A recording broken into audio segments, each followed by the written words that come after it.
10 वर्षों में विकास की गंगा ने काशी को सिंचा है। कोई क्षेत्र ऐसा नहीं है जिस क्षेत्र में विकास न हुआ।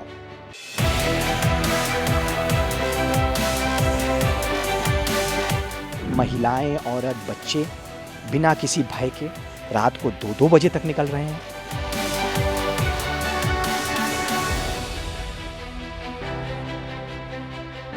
हाईवे बना हुआ है, फ्लाईओवर्स बने हुए हैं, उनको देख करके आपके आंखें चुधिया जाएंगे। तो मतलब बनारस ऐसा था। सड़क से लेकर विश्वनाथ कॉरिडोर तक हर जगह विकास ही विकास है।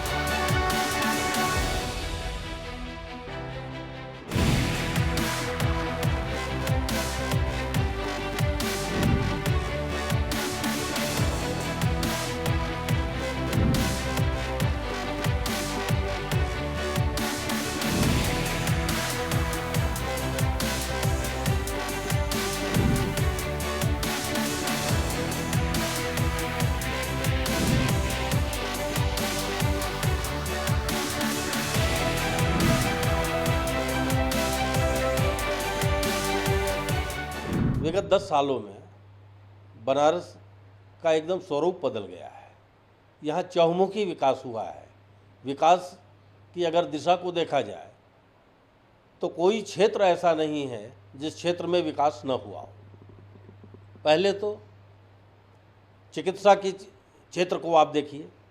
आज चिकित्सा के क्षेत्र में जो कैंसर अस्पताल यहाँ पे बना टाटा के तत्वाधान में, तो ये पूर्वांचल के मरीजों को इसका लाभ मिल रहा है। और कैंसर के लिए जो लोग मुंबई भागते थे, दिल्ली भागते थे, अब उन्हें भागने की ज़रूरत नहीं है, उन्हें काशी में ही इलाज मिल जाता है। इसके साथ साथ रोडों की व्यवस्था, जो रोड चलने लायक नहीं हुआ करते थे 10 साल पहले, आज वो रोड साफ़ सुथरे हो गए हैं, रोडें बन चुकी हैं, चौड़ाई बढ़ चुकी है उनकी। फ्लाईओवर्स, जगह जगह फ्लाईओवर्स बन गए हैं जिससे जाम से निजात मिला है। अब घाट की स्थिति देखिए काशी के, गंगा जी के किनारे जहाँ जाने के बाद आदमी बैठने की कोशिश नहीं करता था, चाहता था कि गंगा जी का दर्शन किया और यहाँ से निकलो जल्दी। लेकिन आज इतने सुंदर घाट बन चुके हैं कि आदमी वहाँ बैठता है, समय काटता है और पूरा रोशनी से भरपूर है। रात में भी आप वहाँ पे जा सकते हैं। और यहाँ बनारस आने वाले पूरी दुनिया भर के लोगों को ये दिख रहा है कि इन 10 सालों में कितना परिवर्तन हुआ है। परिवर्तन का आलम ये है कि आप समझिए कि 10 सालों में आप जब एयरपोर्ट से आएंगे तो जो हाईवे बना हुआ है, फ्लाईओवर्स बने हुए हैं, उनको देख करके आपके आंखें चुधिया जाएंगे कि मतलब बनारस ऐसा था। कभी 2 से 3 घंटे लगते थे एयरपोर्ट से बनारस आने में। आप बनारस को चारों तरफ से रिंग रोड, 4 लेन्स, फ्लाईओवर्स, इन सब का हार पहनाया है इन 10 सालों में।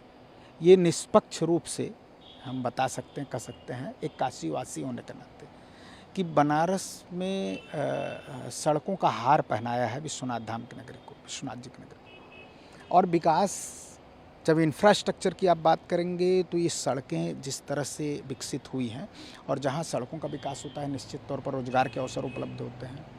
अब आप शहर में प्रवेश करेंगे, जब घाटों पर जाएंगे तो घाटों का बड़ा विकास हुआ है। नमो घाट से लेकर के 84 घाट, पूरा सामने घाट तक पूरा स्वच्छता एकदम लग रहा है। पर्यटन के क्षेत्र में जाएंगे तो आप स्टेशन अंतर्राष्ट्रीय मानक के अनुसार स्टेशन मड़ुआडी से लेकर के जो अब बनारस स्टेशन हो गया है, वाराणसी जंक्शन हुआ, अभी तमाम चेंजेस किए जा रहे हैं। तो ये सारी चीज़ें आपको दिख रही हैं। अब देखिए पक्ष विपक्ष तमाम तरह की बातें करता है, तो राजनीतिक मोतियाबिंद हो बात अलग है, लेकिन जो चीज़ें सामने दिखेंगी, जहाँ लाखों की संख्या में विश्वनाथ धाम आते थे दर्शन करने के लिए, वहाँ आप 7 से 9 करोड़ जो सरकारी आंकड़े हैं, तो इस 7 से 9 करोड़ लोग अगर बनारस में पर्यटन के उद्देश्य से आ रहे हैं, धार्मिक यात्रा पर आ रहे हैं, तो इसका आर्थिक रूप से असर किस पर पड़ेगा? बनारस पर पड़ेगा। बनारस की आर्थिक समृद्धि बढ़ेगी। तो किसकी देन है? मोदी जी की देन है। आखिर मोदी जी ने इतना किया है इन 10 सालों में, तब न हुआ है। विश्वनाथ धाम जिस तरह से उन्होंने लोकार्पित किया है, यह अपने आप में अद्भुत है। आज के समय में अगर आपको एक रास्ते पर जाम मिलता है तो आप दूसरे रास्ते को पकड़कर बड़े आसानी से अपने गंतव्य तक पहुंच सकते हैं। हाँ, बनारस की बात मैं कर रहा हूँ, अपने गंतव्य तक पहुंच सकते हैं। क्या आज से 10 साल पहले ये था? क्या आज से 15 साल पहले ये व्यवस्था थी? नहीं। आपको 2 किलोमीटर का भी सफ़र तय करने में कम से कम 1 घंटे लग जाते थे due to traffic, due to जाम, जो सिचुएशन यहाँ पे ये हुआ करती थी। तो मेरे कहने का तात्पर्य ये है कि हम लोगों ने जो ऑल राउंड डेवलपमेंट देखा, इसको ऑल राउंड शब्द मैं इसलिए कह रहा हूँ क्योंकि इंफ्रास्ट्रक्चर देख लीजिए, कोरोना जैसी महामारी के समय भी बड़ी मजबूती से जो हमारे माननीय मुख्यमंत्री महोदय हैं या माननीय प्रधानमंत्री महोदय हैं, अपनी कॉन्स्टिट्यूएंसी में माननीय प्रधानमंत्री महोदय ने और पूरे प्रदेश में माननीय मुख्यमंत्री महोदय ने जिस एफर्मेशन के साथ और जिस एजर्शन और कह सकते हैं आपकी पॉजिटिवनेस के साथ कोरोना को टैकल किया, वो मार्वलस था सर। वो कहने के लिए लोग कुछ भी कहें, कहने के लिए लोग कुछ भी कहें, लेकिन इतनी बड़ी महामारी जिसमें कि बड़े बड़े देशों में हाहाकार मच गया, क्योंकि हमारे सामने यूरोप और अमेरिका एक बहुत बड़ी अर्थव्यवस्था है। यूरोप और अमेरिका जैसे देशों में क्या हुआ किसी को बताने की ज़रूरत नहीं है। लोग सड़क पर आकर मरे हैं, सड़क पर आकर मरे हैं। और हमारे जैसी इतनी बड़ी आबादी का देश, जो कि अब कुछ दिनों में चाइना को भी क्रॉस करने की परिस्थिति में आ चुका है, इतनी बड़ी आबादी का देश, उसको हमारे माननीय प्रधानमंत्री महोदय ने और माननीय मुख्यमंत्री महोदय ने उसको बहुत सूझबूझ से और बहुत मार्वलसली हम कहेंगे टैकल किया कोरोना जैसी परिस्थिति को। जैसे आप रात को 12 बजे के आसपास 500 रुपये की गड्डी अपने हाथ में ले लीजिए और उसको लहराते हुए बाहर निकल जाइए, और आपकी गड्डी को अगर किसी ने छीन लिया तो उसके लिए स्टेट जिम्मेदार होगा। ये होता है वेलफेयर स्टेट। लेकिन आज की परिस्थिति देखिए, आज की परिस्थिति महिलाएं, औरत, बच्चे बिना किसी भय के रात को 2-2 बजे तक निकल रहे हैं।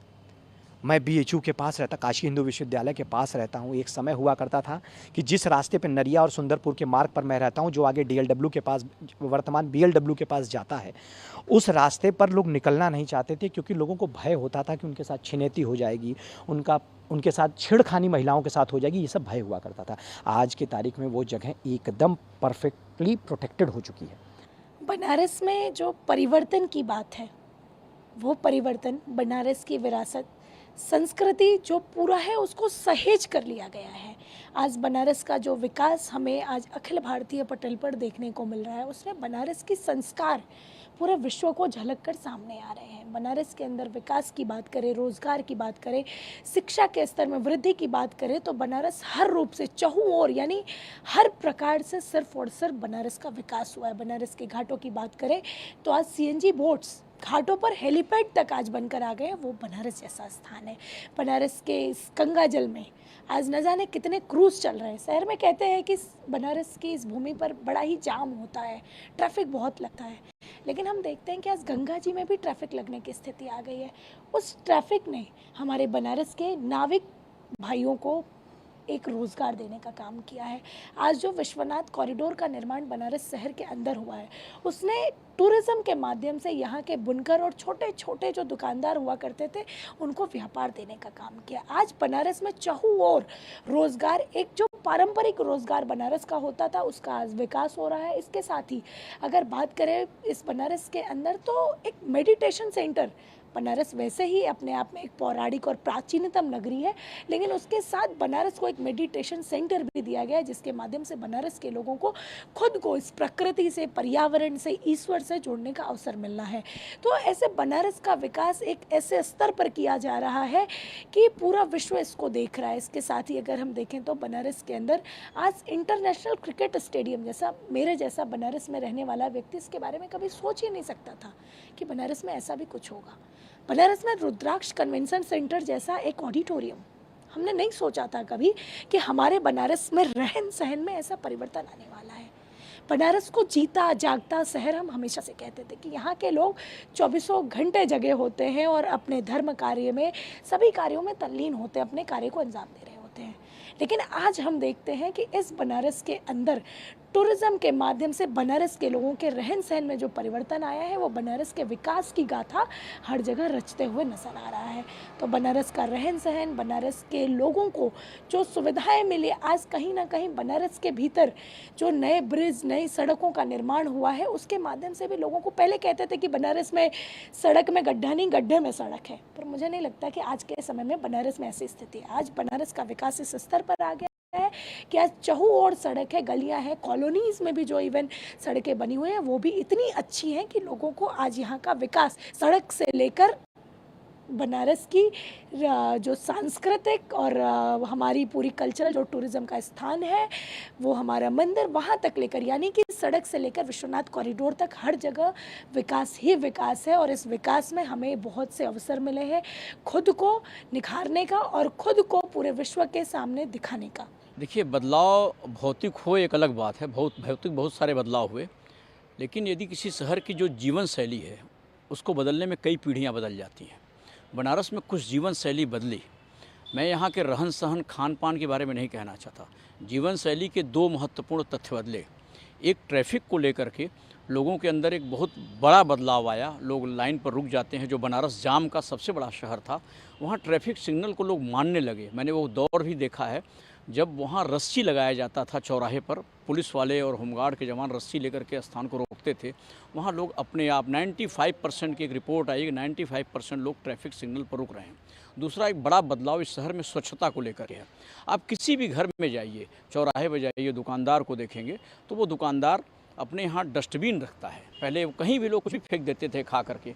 यहाँ तक कि गंगा घाट किनारे भी यदि लोग कहीं कुछ फेंकने की कोशिश भी कर रहे हैं तो दो लोग टोक देते हैं कि भैया वहाँ मत टोको। यहाँ तक कि दुकानदार टोक देते हैं। ये जीवन शैली का बदलाव है।